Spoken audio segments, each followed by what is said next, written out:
Hello, I'm Essay, your AI essayist. Please note that all content, audio and video in this presentation are AI generated.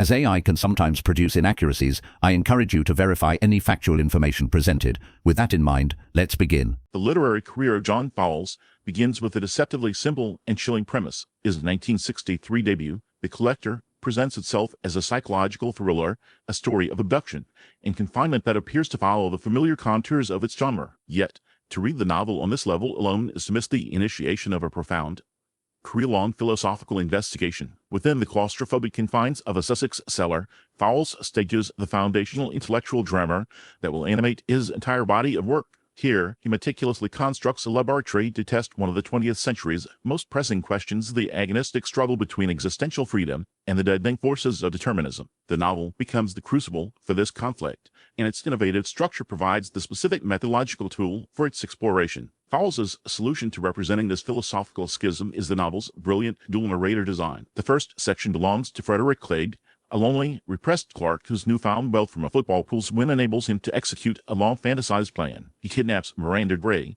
a vibrant young art student who represents everything his own life lacks: culture, passion, and agency. Clegg's narrative is a masterpiece of sterile prose. His voice is flat, clinical, and obsessed with taxonomy. He is a collector of butterflies, and he approaches Miranda with the same mentality. He seeks to possess her, to pin her down, to add her to his collection as a beautiful, inert object. His language reveals a mind incapable of seeing others as conscious beings. They are things to be acquired and catalogued. This perspective is a direct literary embodiment of a key concept from the French existentialist Jean-Paul Sartre, whose philosophy provides the novel's intellectual architecture. Clegg represents what Sartre, in his magnum opus Being and Nothingness, termed the en soi, or the being in itself. This is the state of inanimate objects, things that are complete, solid, and without consciousness or the potential for change. They are what they are. Clegg aspires to the state of being. He desires a world of fixed, controllable objects, and his attempt to turn Miranda into one is a desperate flight from the terrifying ambiguity of human freedom. He believes if he can control the environment, the specimen, he can control meaning itself. His narrative is a logbook of external facts: temperatures, meal times, his purchases. It is a world devoid of interiority, because, for Clegg, a meaningful interior life is a terrifying void. He is the ultimate expression of bad faith, a man who denies his own freedom by pretending he is a thing determined by his unfortunate past and his social standing. The novel then undergoes a radical perspectival shift. The second part consists of Miranda Gray's diary, written during her captivity. This section is the philosophical antithesis of Clegg's, where his prose was static and objective. Hers is dynamic, fluid, and deeply subjective. Her diary is a torrent of consciousness, a desperate and beautiful assertion of selfhood against the suffocating reality of her imprisonment. She reflects on her past, her love for an older artist, her intellectual debates, and her aspirations for the future. Her identity is something she is actively creating through her thoughts, her memories, and her fierce will to survive and escape. Miranda is the literary incarnation of Sartre's pour soi, the being for itself. This is the mode of being of human consciousness, which is defined by its freedom, its awareness of its own existence, and its constant projection toward a future. A human being, for Sartre, is what he or he makes of himself. Miranda, even when physically trapped, performs this act of self-creation on the pages of her diary. Her tragedy is therefore a profoundly philosophical one. Clegg's crime is his attempt to annihilate a pour soi by reducing it to an en soi. He wants to stop her becoming, to freeze her in a state of perfect, silent beauty like one of his mounted butterflies. The cellar is the physical manifestation of his deterministic worldview and environment designed to negate her future. Her struggle is a pure assertion of existential freedom against this negation. The intellectual power of the collector derives from Fowles's decision to make the reader inhabit both consciousnesses. We are forced to see the world through Clegg's deadening gaze and then experience the vibrant, struggling freedom of Miranda's inner life. The effect is an education in the nature of humanity itself. We understand that evil, in Fowles's formulation, is the desire to treat a person as a thing. The novel's reception reflected this duality. It was a commercial sensation, read by millions as a gripping and suspenseful story of a crime. Simultaneously, discerning critics recognized the deep philosophical currents running beneath the surface. Fowles was immediately identified as a writer of immense intellectual ambition, one who used popular forms to explore complex ideas. He demonstrated that a compelling narrative could serve as the most effective vehicle for philosophical argument, making abstract concepts like Sartrean existentialism visceral and emotionally resonant. The collector provided the essential blueprint for his future work: the placement of characters representing competing worldviews into a closed system, a game or puzzle, where the stakes are nothing less than the nature of reality and the possibility of authentic existence. With this debut, Fowles established the central problem. His subsequent work would explore it with ever-increasing intricacy, moving the experiment from a simple cellar to a far more elaborate and mystifying stage, where the very rules of the game are part of the manipulation. Following the contained psychological crucible of his debut, John Fowles dramatically expanded the scale of his inquiry. The foundational problem remained the same: the struggle for authentic existence within a world of confining systems. The next phase of his work, however, would move the experiment from the claustrophobia of a cellar to the bewildering expanse of a Greek island, a stage for far more intricate and philosophically ambitious manipulation. With the publication of his monumental novel, The Magus, Fowles presented his most elaborate methodological solution to this problem, a complex, theatrical, and psychologically demanding ordeal termed the godgame. This was his attempt to answer a profound question: can a person be forced into authentic self-awareness through a completely fabricated crisis? The intellectual genesis of the godgame lies at a confluence of post-war existentialism and depth psychology. Fowles, deeply read in the French existentialists, sought a way to dramatize their ideas, to move them from abstract philosophical treatises into a lived, visceral experience. His primary tool for this transformation came from the work of Carl Jung. The Jungian concepts of the collected unconscious and its archetypes provide Fowles with a rich vocabulary of potent, universal symbols. These ancient patterns, the wise old man, the trickster, the animer, could be deployed as theatrical elements, characters in a mask designed to resonate with the deepest structures of the protagonist's psyche. The other clear antecedent is William Shakespeare's The Tempest. The island of Phraxos is a direct literary descendant of Prospero's enchanted isle, a space outside normal time and law where reality is subject to the will of a single, powerful orchestrator. The enigmatic, millionaire Morris contrives as a distinctly modern Prospero, a master illusionist who uses his island as a laboratory for the soul. The mechanics of the godgame are breathtaking in their complexity. The protagonist, a young, cynical English poet named Nicholas Irv, arrives on the island of Phraxos to teach. He represents a particular kind of modern Malays, educated, arrogant, emotionally vacant, and adrift in a world he believes he has intellectually mastered. Conchise, his reclusive landlord, slowly draws him into an elaborate series of pageants and psychodramas. These are the core of the experiment. They are meticulously staged events that blur the boundaries between history, myth, and the present moment. One day, Nicholas might witness a reenactment of a scene from Greek mythology featuring Apollo and Artemis, played by actors whose identities remain ambiguous. Another day, he might be confronted with a seemingly real episode from Conchise's past during the Nazi occupation. Fowles employs several specific techniques to make this godgame effective. First is the systematic application of Jungian archetypes. The twin sisters, Julie and June, function as a fluid and contradictory manifestation of the animer, the feminine aspect of Nicholas's own psyche. They appear as innocent virgins, seductive temptresses, and figures of profound intellectual and emotional challenge, forcing Nicholas to confront his own shallow and exploitative attitudes toward women. Conchise himself embodies the archetypes of the Magus, the wise old man, and the trickster, shifting between roles to guide, mislead, and ultimately deconstruct Nicholas's ego. The second is the masterful use of unreliable narration. The entire story is filtered through Nicholas's consciousness. As he becomes more disoriented, confused, and paranoid, so too does the reader. The narrative fabric itself becomes unstable, mirroring the protagonist's psychological state. This dual manipulation of character and reader simultaneously is the novel's central artistic achievement. The reader is a participant in the experiment, experiencing the same epistemological vertigo as Nicholas, constantly questioning what is real and what is performance. The immediate impact of the Magus was extraordinary. It became a cultural phenomenon, a bestseller that left readers both enthralled and utterly mystified. Its ambiguous ending created a dedicated following of amateur detectives, all attempting to solve the puzzle, to find the definitive key to Conchise's machinations. For critics, it was a work of immense ambition that pushed the boundaries of the novel form, combining the page-turning suspense of a thriller with the intellectual weight of a philosophical tract. The book's reception confirmed Fowles' status as a writer who could command a massive popular audience while engaging in the most serious of literary and psychological explorations. The enduring legacy of the godgame is perhaps most visible in its prescient vision of curated reality. Decades before the advent of the internet or virtual reality,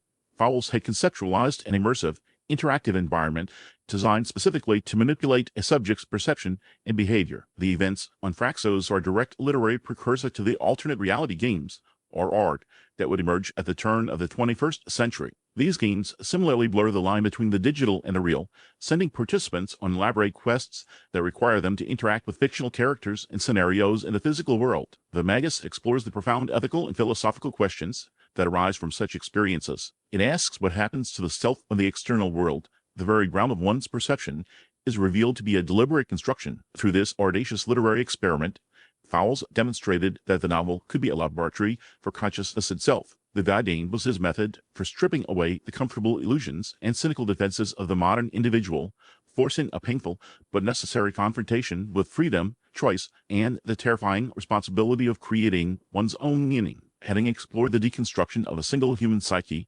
Fowles would next turn his analytical gaze outward. His following major work would apply a similar deconstructive impulse to a much larger system of the conventions of the historical narrative and the philosophical architecture of the entire Victorian era. With the psychological godgame of Asterisk, the Magus Asterisk having established his reputation for intellectual audacity, Fowles turned this deconstructive impulse toward a far grander target. His subsequent masterpiece, Asterisk, the French Lieutenant's Woman Asterisk, published in 1969, applied a similar analytical scalpel to the entire edifice of the 19th century realist novel and, by extension, the philosophical certainty of the Victorian era itself. The central problem Fowles identified was a form of intellectual dishonesty inherent in the classic Victorian narrative, the convention of the omniscient, godlike narrator who guides characters through a deterministic plot toward an inevitable conclusion, presented a world devoid of genuine freedom. This stood in stark opposition to the existentialist worldview Fowles championed, a worldview that places the burden of choice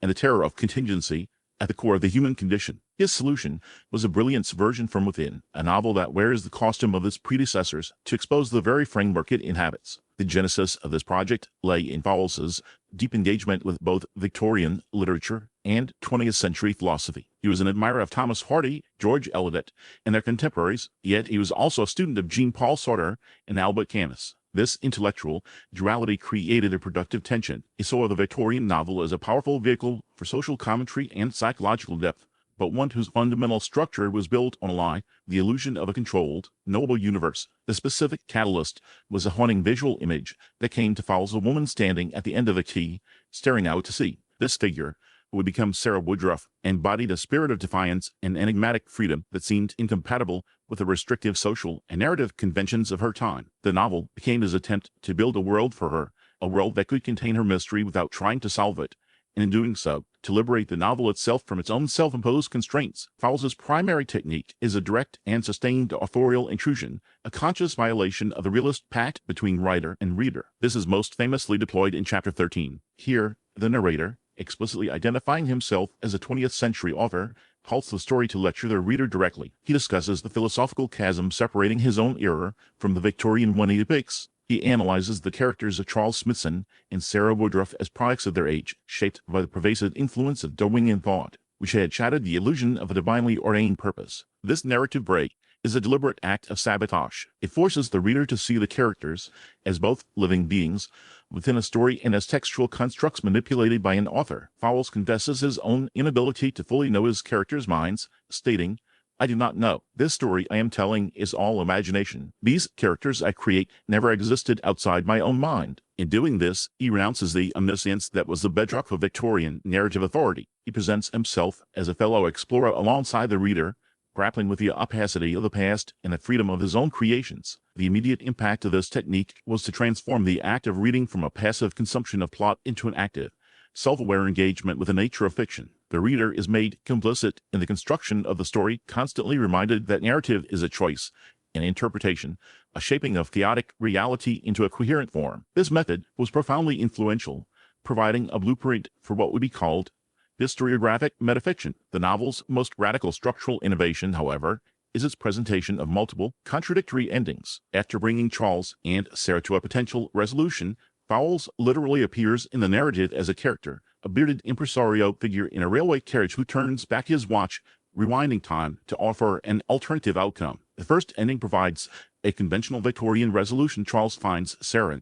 They reconcile, and the promise of family and social reintegration is fulfilled. It is emotionally satisfying yet philosophically suspect within the novel's own terms. The second ending, which Fowles declares the more authentic one, is stark and unresolved. Charles confronts Sarah, who has found independence as an artist in a community of pre-Raphaelites. She refuses the easy comfort of reunion, choosing her own hard-won freedom over a shared life. Charles is left alone, stripped of his illusions, but facing an open, uncertain future, an existential hero born from the ashes of a Victorian gentleman. By offering these competing conclusions, Fowles achieves his ultimate philosophical goal. He demolishes the tyranny of the single, authorially sanctioned ending. The novel becomes a mechanism for demonstrating contingency. It suggests the character is destiny only in a world where an author decides it is so. In a world governed by freedom, multiple futures are always possible. This structural audacity grants the characters a conceptual freedom that transcends the page, forcing the reader to weigh the possibilities and, in doing so, to contemplate the nature of choice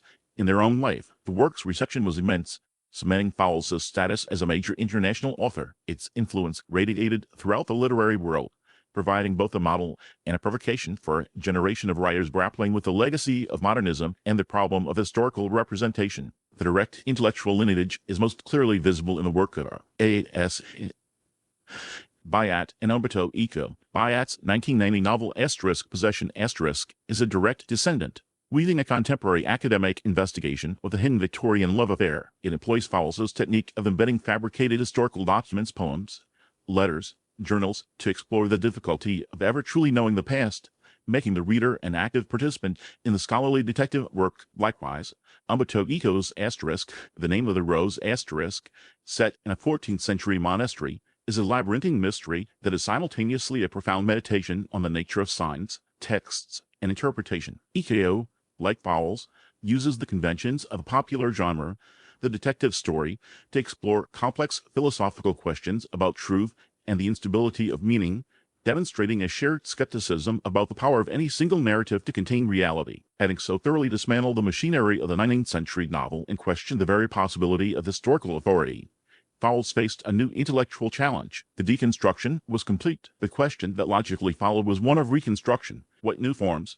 what different narrative strategies could adequately contain the complexities of 20th century experience and personal identity? The problem of how to build again, of how to find an authentic voice for contemporary consciousness adrift in the currents of history, would preoccupy his subsequent major works. The intellectual ground cleared by his earlier work presented Fowles with a formidable artistic dilemma. Having dismantled the traditional novel, what architecture could be raised in its place? This question of reconstruction, of finding a literary form adequate for the modern consciousness, became the central preoccupation of his mature career. His response was a turn toward two distinct, yet complementary, modes of inquiry. He first explored a deeply personal, psychologically dense realism before embarking on a radical experiment with the very documents of history. His 1977 novel, Daniel Martin represents a profound shift in strategy. Here, the problem Fowles addresses is the crisis of English identity and artistic integrity in the wake of the Second World War. The solution he proposes is a return to a specific kind of realism, one heavily indebted to the moral and psychological seriousness of Henry James. The novel's genesis lies in Fowles' own feelings of dislocation and his critique of a generation that he felt had lost its ethical compass. The protagonist, Daniel Martin, is a successful but spiritually hollowed screenwriter living in Hollywood, a man alienated from his more authentic English past. The primary technique Fowles employs to explore this schism is a daring and deliberate manipulation of narrative perspective. The novel vacillates between a first-person account for Daniel's present-day experiences and a third-person account for his recollections of the past. When describing his current life, the narrative uses the pronoun I, immersing the reader in his immediate, subjective consciousness. When recounting his formative years at Oxford and his early relationships, the narrative shifts to the pronoun he, creating a sense of distance and objective self-assessment. This formal device is the novel's engine. It performs the psychological split it describes, allowing Daniel and the reader to view his younger self as a separate character whose choices must be analyzed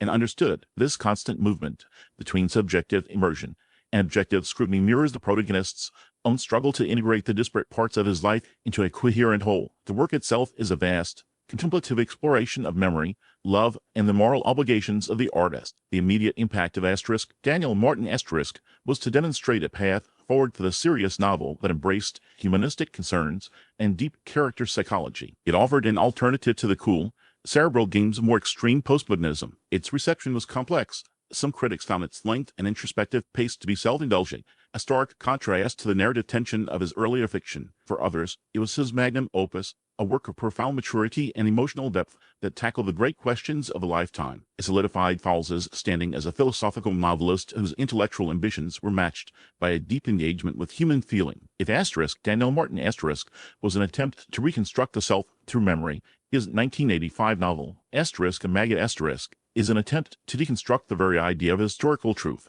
The central problem here is epistemological. What can we truly know about the past when all we have are fragmentary and biased records? Fowles's solution is a formal experiment of astonishing audacity. The novel is presented as a dossier, a collection of assembled documents pertaining to a mysterious event in the spring of 1730. Its genesis was famously visual, an image that haunted Fowles of a small, enigmatic party of travelers crossing the desolate English countryside. This image became the seed for a narrative that interrogates the limits of knowledge. The work itself abandons conventional storytelling entirely. Instead, the reader is presented with a series of depositions, letters, legal interrogations, and even facsimiles of contemporary news sheets. The central mystery concerning the disappearance of a young nobleman and the strange, possibly supernatural experience of his companions is never depicted directly. It exists only in the conflicting testimonies of the witnesses, each of whom has a different agenda, a different level of understanding, and a different version of the events. The primary influence for this technique is the documentary verisimilitude of early English novelists like Daniel Defoe, whose works often mimic the form of factual reports to enhance their realism. Fowles takes this method and turns it toward a postmodern end. The reader is cast in the role of the historian, sifting through contradictory evidence, trying to piece together a definitive account of the text itself with holes. The novel's structure forces an uncomfortable conclusion that any historical narrative is a fiction, an interpretation imposed upon the chaos of raw data. The impact of Magus was to push the historical novel into new territory. It became a key example of what literary critics would call historiographic metafiction, a genre of novel that is as much about the writing of history as it is about the historical events themselves. It challenged the assumption that the past is a stable, recoverable entity. The work's reception reflected its challenging nature. Some readers were frustrated by its refusal to provide a tidy resolution, while scholars and critics lauded its intellectual rigor and formal innovation. It became a touchstone for later writers like W. Sebald, who would also blend archival material with fiction to explore the precarious nature of memory and historical record. These two monumental works, though vastly different in their methods, reveal a unified purpose. In Daniel Martin Fowles uses the tools of realism to excavate the layers of a single consciousness, seeking an authentic self. In Magus, he uses the tools of the archive to demonstrate the impossibility of a single, authentic historical truth. Both novels ultimately place the burden of meaning onto the reader. They forge new literary forms capable of confronting the fundamental uncertainties of personal identity and historical knowledge, leaving the reader with the disquieting, yet liberating, task of interpretation. These explorations into the fabric of self and the archive of history reveal the ultimate trajectory of John Fowles' literary project. The burden of interpretation he places upon the reader is the final, intended destination of his intricate narrative machinery. His entire body of work can be understood as a sustained, evolving answer to a fundamental question of the late 20th century: how can fiction remain both deeply pleasurable and intellectually honest in an age skeptical of all grand narratives? His solution was the creation of the uniquely Fowlesian mode, a form of storytelling that operates on two simultaneous levels. It provides the immersive, page-turning compulsion of a great story, while embedding within its very structure a rigorous critique of how such stories are made and what they demand of us. This achievement resulted in an apparent schism in contemporary literature between the accessible realist novel and the abstruse experimental text. Fowles demonstrated that a book could be both a labyrinth and a gripping adventure through it. The intellectual architecture of Magus, with its layers of illusion and philosophical inquiry, is inseparable from its power as a psychological thriller. The historical scholarship and metafictional endings of the French lieutenant's woman amplify, rather than diminish, the romantic dilemma at its core. Fowles' genius was his ability to make the intellectual scaffolding of the novel part of the spectacle itself. He invited the reader backstage, showing them the ropes, pulleys, and trapdoors of his narrative theater, and in doing so, made the performance all the more dazzling and profound. He proved that a novel could question its own authority without sacrificing its power to enchant. This dual function gives rise to the central, animating paradox of his career. John Fowles was an author of supreme, almost tyrannical, control. His research was meticulous, his prose polished to a high sheen, his plots engineered with the precision of a master watchmaker. He is the god of his fictional universes, the Magus orchestrating every illusion, the historian selecting every document. Yet the unwavering purpose of this immense authorial power was to guide the reader toward an experience of authentic freedom. He builds the most elaborate and beautiful of prisons to teach us how to escape. Every novel is an educational apparatus, a carefully designed simulation whose goal is to awaken the reader to the controlling systems that operate in the world beyond the page, be they social conventions, political ideologies, or the seductive simplicities of received stories. His work is a testament to the existentialist belief that freedom is a terrifying responsibility, one that most people seek to avoid by submitting to a system, a deity, or a simpler tale. Fowles' characters are almost always wrestling with this choice. The collector seeks absolute control to compensate for his own lack of inner freedom. Nicholas Spurf in Asterisk, the Magus Asterisk, is systematically stripped of his certainties until he has no choice but to confront the terrifying void of his own agency. Sarah Woodruff stands as a sphinx at the center of her novel, a figure who embodies the refusal to be defined by the narrative conventions of her era, or any era. Fowles uses his total control over the text to force his reader into a similar position as his protagonists faced with ambiguity, contradiction, and the conspicuous absence of a final, authoritative answer. We are compelled to choose our own meaning. In our contemporary landscape, saturated with curated digital realities and algorithmically reinforced certainties, this aspect of his work requires a renewed and urgent significance. His novels are sophisticated primers in narrative literacy. They teach a healthy skepticism toward any story that presents itself as the only story. They train the reader to see the author's hand, to question the narrator's motives, and to recognize the frame around the picture. In an era of contested facts and pervasive misinformation, the Fowlesian lesson is vital. He demonstrates that the most powerful act of intellectual resistance is the refusal to be a passive consumer of narrative. His fiction is an argument for the active, critical, and perpetually questioning mind. Ultimately, the enduring legacy of John Fowles is found in the generative power of his questions. His novels are less like monuments presenting a fixed truth and more like intricate intellectual puzzles whose deepest value lies in their elegant insolvability. They are designed to be wrestled with, to be debated, to be returned to at different stages of a reader's life, offering new insights with each visit. He perfected a form of literature that does its most profound work after the final page is turned, lodging itself in the mind as a permanent catalyst for thought. He was the master craftsman of fiction who, through his absolute command of the form, sought to liberate his readers from all masters, including himself, leaving them with the most challenging and essential gift an author can bestow: the freedom and the courage to construct a reality of their own. We really appreciate you tuning into this AI-powered presentation. Our goal is to push the boundaries of AI in content creation, and your input is invaluable. If there's a particular subject you'd like to see us tackle next, or if you have suggestions on how we could fine-tune our AI's creative prompts, please don't hesitate to leave your ideas in the comments section. We're excited to bring you more unique content very soon.